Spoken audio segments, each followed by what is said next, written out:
Dr. Frasier Crane. Intelligent, refined, and renowned radio host, well-practiced psychiatrist, and dare I say, the lead character of the greatest sitcom ever really written. My name is Scrapple Dabble, and you heard me right. I truly believe that Frasier is such a well-written sitcom. It nails so many things that, in the aspect of sitcoms, what they are, how they've been established, it nails everything so well. I think it hits the classic ideas of what makes a sitcom, as well as diversifying itself in making actually intelligent characters, and a few other key topics that I'm just going to get into. Before we get into this psychoanalysis of the spin-off, I'm going to reiterate, this is my opinion, okay? Even if I am speaking with the utmost authority in my voice, or if I am trying to back up details with information that I know, at the end of the day, it's simply how I feel about a goofy comedy that came out in the 90s and happened to run for a pretty long stretch, considering its successor.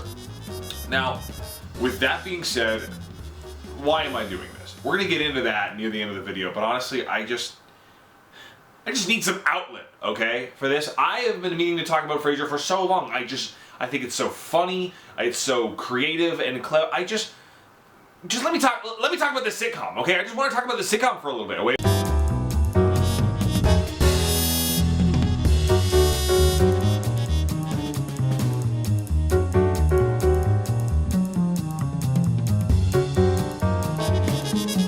I want to start off by getting into the idea of episode structure within a sitcom. It does follow a certain structure. There is a semblance of where they're going in it. I find this to be the general structure of Frasier as a sitcom. You know, sitcoms started with like I Love Lucy and everything like that. They started with wanting a live audience in the studio while filming because of Lucy being a stage actress, stuff like that. So it stems from all of this presentation of it. You know, we're getting a lot of more theatrical acting, more theatrical presentation of story beats, structure, and the actual setup of these jokes. It's maintained over a course of multiple seasons, and it also has to do its best to not get stale by changing the events or the characters in the episode. That's usually what it's doing. We're going to use an iconic episode called The Innkeepers. It's from the end of season 2. We're going to use it as the example for this structure, just to pick at it. The way I see most Frasier episodes going is us following the titular character of the episode, in this case, Frasier and his brother Niles, getting into some sort of high-effort scenario that they believe will pay off big later, with other characters pointing out clear troubles that would come from it and how it would backfire.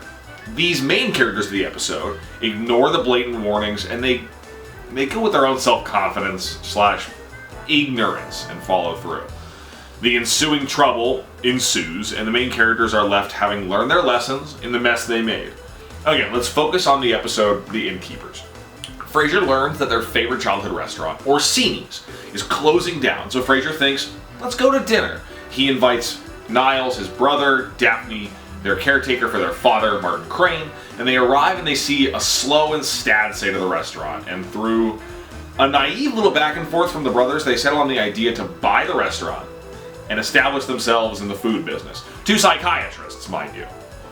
Their father and Daphne point out the obvious hurdles they would have to jump over, but Frasier and Niles ignore them because of their own sense of ego, and they go ahead with it anyways. It's that same structure. They buy the restaurant, and in a series of events, convince the chef to walk out, physically knock out multiple of the waitstaff, and startle the kitchen crew out the back door. Yes, governor's table alone, we have 2 state senators and the head of the Immigration Bureau. By the end of the episode, Frasier and Niles are sitting in the middle of a destroyed dining hall with their father mocking them, and their ego forcing them not to listen once again. This is the crucial setup for almost every Frasier episode. It's clearly highlighted in this episode, as well as letting us see how the setup jokes and punchlines are made throughout the episode. We, as the audience, can see through the main character's misguidance and point out the moments that are going to backfire on them later. We have the killing of live eels for a specific dish. This is one of the jokes. The hot temper of the chef. A climactic finish with the constant altering of the Cherry Jubilee that causes Roz Doyle to practically set off a small bomb in the dining room. Big blue flash. It's the power of this episode structure that reinforces the jokes. We know that Frasier and Niles buying a restaurant is going to go wrong from the start. So to make the story more comedic, more chock full of memorable moments, we set up punchlines to knock in the face of every character later. Partially, again, it's the acting of these incredible performers and the way they nail these characters from beginning to end of every episode that reinforces these jokes. Everything in these moments is just so well done to me. I think this episode, again, it's a very strong highlight of this structure. Not every episode is going to follow this structure completely.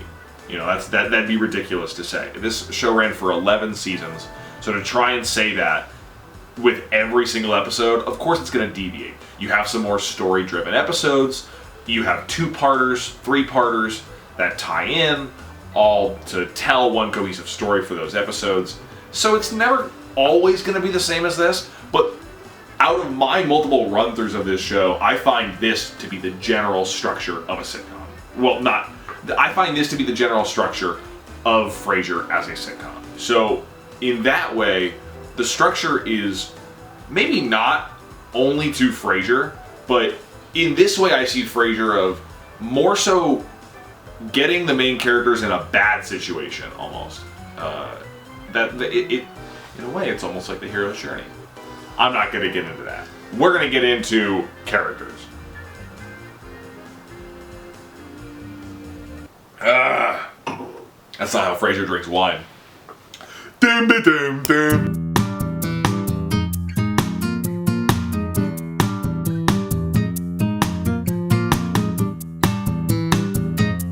Again, episode structure is very important. I'm not going to say that it's not, but I truly think out of all things about Frasier that makes the show, the crux of what this show is the characters. That's what makes this show. A quick side tangent about some of the characters. This is a funny little thing. The way it does celebrity cameos, I really like. It's a little sly, a little interesting, where it doesn't distract from the rest of the episode. You just kind of get celebrity cameos popping in. Frasier's a radio host, right?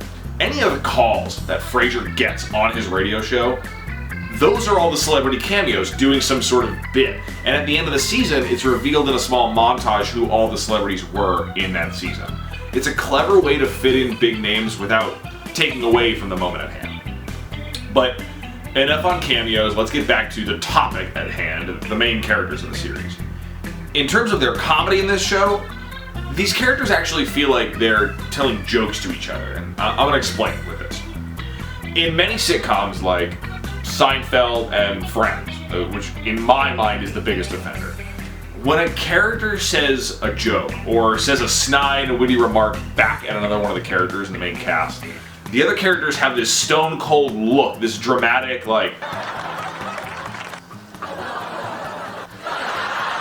they do some sort of really dramatic look into the camera as if it was meant in full truth, not a joke, and it's this sort of serious stare that plagues the comedy in sitcoms during like a laugh track, usually is when it happens. And I'm not going to say that Frasier is void of this serious stare. It definitely happened multiple times.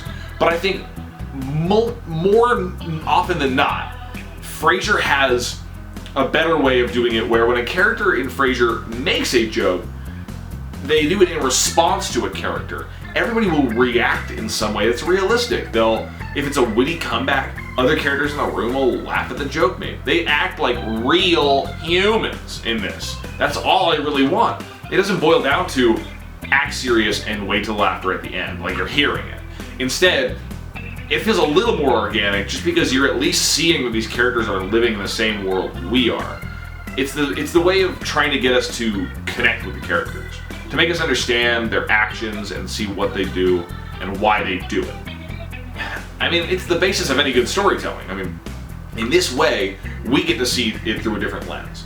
I don't think a lot of people who watch Frasier connect to who he is as a person pertaining his interests, his hobbies, etc. That's what separates us. But Frasier will often very directly ask questions of philosophy, such as, don't you ever think about your own mortality? an idea that anybody can relate to. It highlights the connections in everybody through the central ideas of death, parental relationships, and divorce. Talking about some serious topics more so than other sitcoms. This is spoilers. I'm getting into spoilers. Niles Crane almost dies in one of the episodes, in one of the seasons, from a very realistic problem. Not some kooky sitcom nonsense, but it's a heart problem. And when these characters are pulled through this moment of hardship, they feel even closer to us as people because the ones around us, we learn to care about them. It almost feels like going to a bar where everybody knows your name. This idea of connecting us with others and the idea of Frasier's love for psychiatry, that's what leads him most of the time to do the right thing. The thing he loves most is helping people. It's through his practice. Yet through the episodes, he's shown that psychiatry isn't the only thing you need to help someone. Sometimes just advice from another or comfort from a friend is what helps the most. And I think there's one character in this series that better exemplifies it than the old man himself.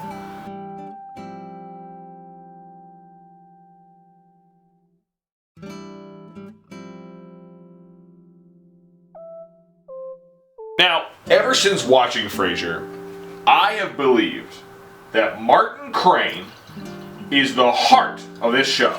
That was a horrible pour. He is the crux of what makes Frasier an incredible show. He's always the man that brings the most reason and just heart to moments of the show. His comedic timing is on point every time he's on screen. Hey, buddy, you from around here? How about those supersonics? And he almost gives the audience a very real take on the situation at hand. Okay, let's explain how I feel. In comedy terms, there is a character type known as the straight man. It's this term to be used that's in plenty of outrageous comedies, sitcoms, a lot of improv. It's those kinds of worlds. And this character, in a lot of ways, is a lens for the audience to understand that things in the scene are wacky or funny. In a sense, if every other character in a scene is being goofy or crazy, or doing a bunch of crazy shit, the straight man is acting more casual and realistic, pointing out the odd and obviously insane concepts. Frasier's straight man is Martin Crane. It's the key point in his character that I realized while writing this script. Every time that Frasier or somebody else has some insane idea, Martin is usually the first person to point out the faults. Sometimes he points out directly what's going to happen, or what Frasier is trying to do or gain. He points it out directly. He says, you're trying to get this or do this, and that's not how this works. And at the end of every episode, Martin has some hand in resolving the conflict. You see, that's what always gets you guys in trouble. You don't think about the hard work or the long hours. No, to you, owning a restaurant is just wearing fancy clothes, hobnobbing with your friends, and turning your enemies away at the door. Again, this doesn't apply to every episode. You can't say that with any sitcom that runs so long. But I find myself more than not enthralled in what Martin Crane is doing or saying over anybody else. He brings the most heart to even comedic scenes, being able to have a laugh and joke with Daphne or take Frasier down a level in his ego and make him realize that everybody is human. You want to go into deep analysis? Listen to me. I'm your father. There's nothing wrong with either one of you. We're all just people, so why don't we buck up and help each other instead of acting like we're above everybody else? I always think about the episode where Martin is found in a courtroom. It kind of leads you away at first, so you don't fully know what he's there for, and then after a little it's understood that he's at the trial determining whether to release his shooter from prison or not. He's quiet the entire scene. He's just looking and reacting to the situation at hand and seeing the young man that permanently changed the way he walks and the way he lives get locked up for more time and getting a soft apology from the mother of the criminal. It's a heart-wrenching episode. I really enjoy it. I have nothing to say. Would you give us a moment? John Mahoney passed away a few years back, like maybe 6 or something like that, and I really want to take a moment to just say how great of an actor he was and how this role, I think, truly cemented Frasier as an incredible show in my brain. So here's to you, Martin Crane and John Mahoney, for being so good and putting forth your talent.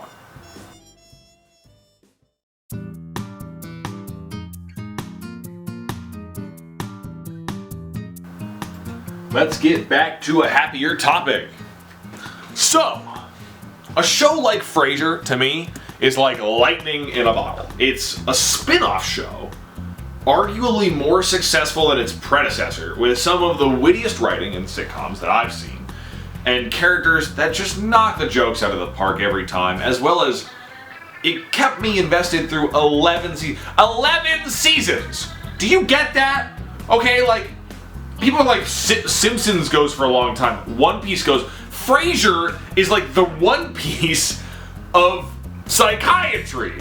Again, why am I talking about all this? What is the reason to look back on this show? Really, it's just because I thoroughly enjoy it. I mean, I find its writing compelling and funny, and I think it had a large impact on the comedy that I try to emulate today, and the quips and characters that I have written in my own stuff, or the jokes I make between my friends. But there's one dark reason that I really made this video. And it's not for you guys. This is for you. Yes, this is for you, Kelsey Grammer, lead actor of Frasier, who plays Dr. Frasier Crane. I know for a fact that there is a Frasier reboot or something in the works right now. I've seen pictures. I've seen the little trailer you guys put out. You can't tell me otherwise. I've heard you singing the theme song again. It comes out like October 13th, 2023, this year. This right here, this video, this is my application to be a writer on the show. Okay? I know that's a little bit of a push, but think about it. I'm the perfect guy to do it. I have analyzed everything about your show. I know like every background character's name, every little side character that has been in any episode ever. I probably know it.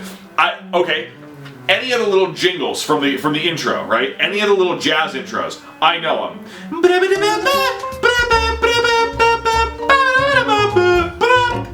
That's one of them. You want me to do the others? I can do the. I know your show.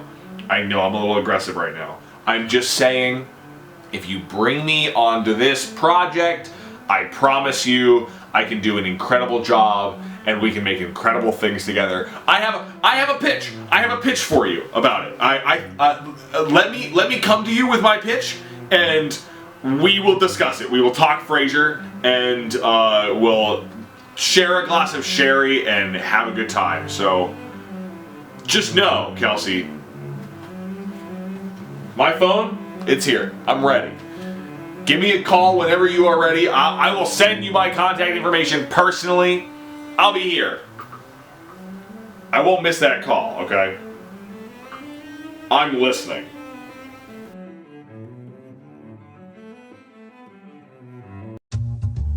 Hey baby, I hear the blues are calling, tossed salads and scrambled eggs. Now baby, I seem a bit confused. Yeah baby, but I got you pegged. But I don't know what to do with those tossed salads and scrambled eggs. They're calling again. Good night, Seattle, we love you!